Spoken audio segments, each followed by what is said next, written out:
আসসালামু আলাইকুম, this is Palash, welcome back to my channel. So আজকে বেসিক্যালি আমি খুবই ইম্পর্টেন্ট একটি বিষয় নিয়ে কথা বলছি, সেটা হচ্ছে অ্যাডোবি আফটার এফেক্ট দিয়ে কীভাবে প্রিকম করতে হয় এবং প্রিকম্পোজিশন করে সেটা কীভাবে বিভিন্ন টাইমলাইন এবং বিভিন্ন প্রজেক্টে অ্যাড করা যায় কি ইজিলিভাবে, সেটা আমি বোঝানোর ট্রাই করব। সো দেরি না করে আমরা সরাসরি চলে যাবো অ্যাডোবি আফটার এফেক্টে। তো লেটস গেট স্টার্টেড। অলরাইট, আমরা দেখতে পাচ্ছি যে অলরেডি অ্যাডোবি আফটার এফেক্টটি ওপেন করে নিয়েছি। ওকে, আমরা কিছু ফাইল অ্যাড করে নিই।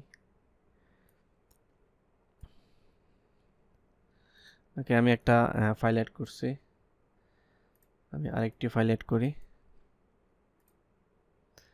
দুইটা ফাইল অ্যাড করলাম। প্রি কম্পোজিশনটা কি আমরা দেখতে পাচ্ছি কম অন হচ্ছে আমরা কিন্তু যে কম্পোজিশন থেকে যদি কম্পোজিশন সেটিংয়ে যাই তাহলে কিন্তু আমরা নেমটা চেঞ্জ করতে পারবো। এখানে হচ্ছে আমি দেবো হচ্ছে এটা মেইন কম, রেন্ডার দেবো, অথবা রেন্ডার রেন্ডার দিয়ে এন্টার। ওকে, আমরা দেখতে পাচ্ছি যে এটা একটা কম্পোজিশন ক্রিয়েট হয়েছে, যে কম্পোজিশন আমরা অলরেডি কাজ করতেছি।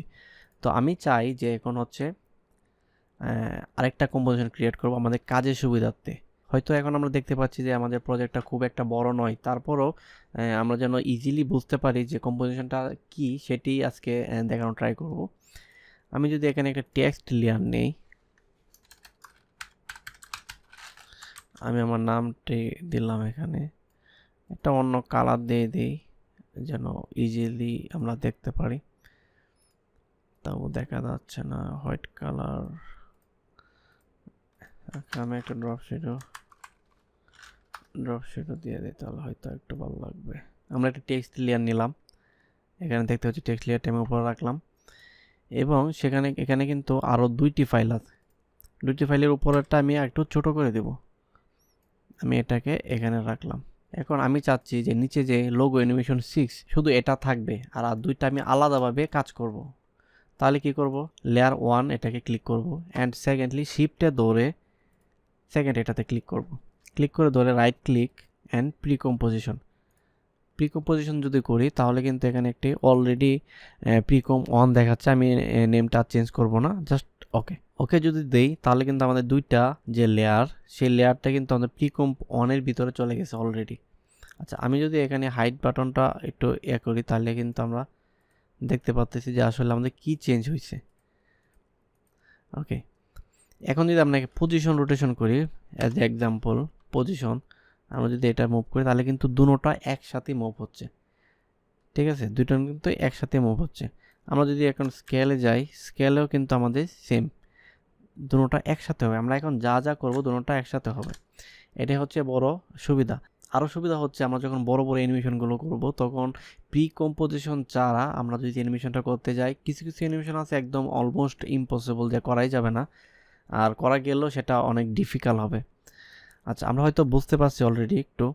আমরা যদি এখন এখানে ডাবল ক্লিক করি তাহলে আমরা শুধু এই দুইটা লেয়ারই দেখতে পারবো, যেটা আমরা অলরেডি প্রি কম্পোজিশন করছি। এখন যদি আমি চাই শুধু ওই যে পলার যে লেখাটা, সেটা যদি আমরা অ্যানিমেশন করতে, তাহলে ইজিলি করতে পারবো। আমরা একটা নর্মাল র্যান্ডম একটা অ্যানিমেশন করি, পজিশন, জাস্ট আমরা এটা এখানে দিলাম, সিম্পল, আমরা অলরেডি আমরা এগুলো জানি, জাস্ট এখানে রাখলাম জাস্ট আপনার বোঝার জন্য। এটা তো একটা অ্যানিমেশন করে দেই, এটা এখানে থাকবে, আর এটা হচ্ছে এখান থেকে, এটাও এখান থেকে আসবে, দ্যাটস ইট। ওকে, আমরা যদি প্লে দেই তাহলে কিন্তু দেখতে পাচ্ছি এটা প্রথমে এটা। ওকে, আচ্ছা, এই যে দুটো অ্যানিমেশন। ওকে, আমরা যদি ওই যে আগের যে মেইন কম্পোজিশন যেটা রেন্ডার, এখানে যদি ক্লিক করি তাহলে কিন্তু আমরা এখন সেই অ্যানিমেশনটা আমরা এটার ভিতরে দেখতে পাবো। আমরা এটা প্লে করি, এই যে দুটো অ্যানিমেশনে আমরা এখানে চলে আসছে।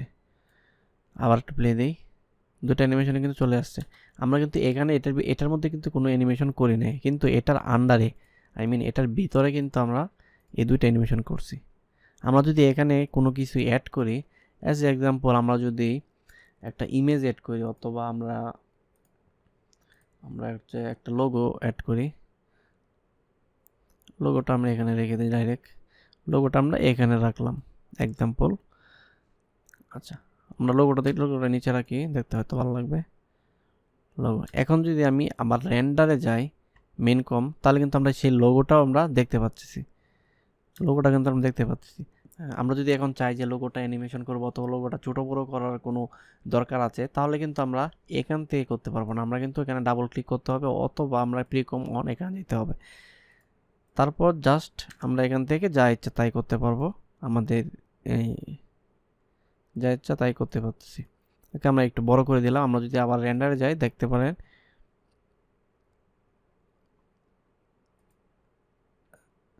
আমরা দেখতে পাচ্ছি যে লোগোটা এখানে বড় হয়েছে। ওকে, এখন কথা হচ্ছে আমরা যদি এখান থেকে কোনো কিছু চেঞ্জ করি সবগুলো একসাথে চেঞ্জ হবে। আমরা এখান থেকে জাস্ট একটু স্কেল করে দিই, এটা আমি এখানে রাখি, এখানে রাখলাম। আমরা দেখতে পাচ্ছি যে এটা অ্যানিমেশন হচ্ছে, কিন্তু আমাদের যে কম যে সাইজটা সেটা কিন্তু আমাদের চেঞ্জ হয় নাই। কম সাইজ হচ্ছে আমরা যে এই সাইজটা আমি একটু এক্সাম্পল দিয়ে বোঝাই। এই যে 1920x1080 এটা যে সাইজটা কিন্তু আমাদের এই প্রিকম্পের ভিতরে অটোমেটিকলি তৈরি হয়েছে, ঠিক আছে। এখন এই সাইজটা কিন্তু আমরা এখান থেকে স্কেল করলে কিন্তু ছোটো বড়ো হয়ে যাচ্ছে। আমি যদি একটু বড় করি, এই যে আমরা ধরেন এখানে রাখলাম, এই যে ওকে, আমরা একটু কেটে দেই। কোনো ফাইল বা ভিডিও সাইজ যদি আমাদের যে কম আছে সেটা থেকে বড় হয়ে যায়, তাহলে কিন্তু আমরা অবশ্যই এখান থেকে চেঞ্জ করতে পারবো। রাইট ক্লিক করব, এই যে আমরা কিন্তু দেখতে পাচ্ছি এটা কিন্তু অলরেডি বড় হয়ে গেছে। তাহলে কি করব, আমি শর্টকাটটা বলে দেই, Ctrl+Shift+F। তাহলে কিন্তু আমরা সরাসরি এটা আমাদের যে কম্পের যে সাইজ আছে সেই সাইজ মতো হয়ে গেল। ওকে, আমরা যদি এখন চাই, আমি একটু ব্যাক দিই। আরেকটা সিস্টেম হচ্ছে, আমরা কমটা সিলেক্ট করলাম, তারপরে এখানে যে কোনো একটা জায়গায় ক্লিক করে শিফটে ধরতে হবে। শিফটে ধরে জাস্ট মুভ করলেই কিন্তু এটা ছোট বড় ইজিলি আমরা করতে পারবো। কিন্তু সবচেয়ে বেস্ট হচ্ছে Ctrl+Shift+F, অথবা রাইট ক্লিক ধরে এই যে ট্রান্সফর্ম অ্যান্ড ফিট টু কম এটা দিলে হবে। একটু বড় করে নিই তাহলে হয়তো বুঝতে সুবিধা হবে। রাইট ক্লিক করে ট্রান্সফর্ম অ্যান্ড ফিট টু কম, আচ্ছা এখানে দিলে কিন্তু আমাদের এই সাইজটা হয়ে গেল। অ্যাডোবি আফটার এফেক্ট দিয়ে কীভাবে প্রি কম্পোজিশন করতে হয় এবং প্রি কম্পোজিশন দিয়ে কী ধরনের কাজ করা যায় সেটি একটু হলো আইডিয়া পেয়েছেন। তো আজকে এই পর্যন্তই, দেখা হবে নেক্সট ক্লাসে। আল্লাহ হাফেজ।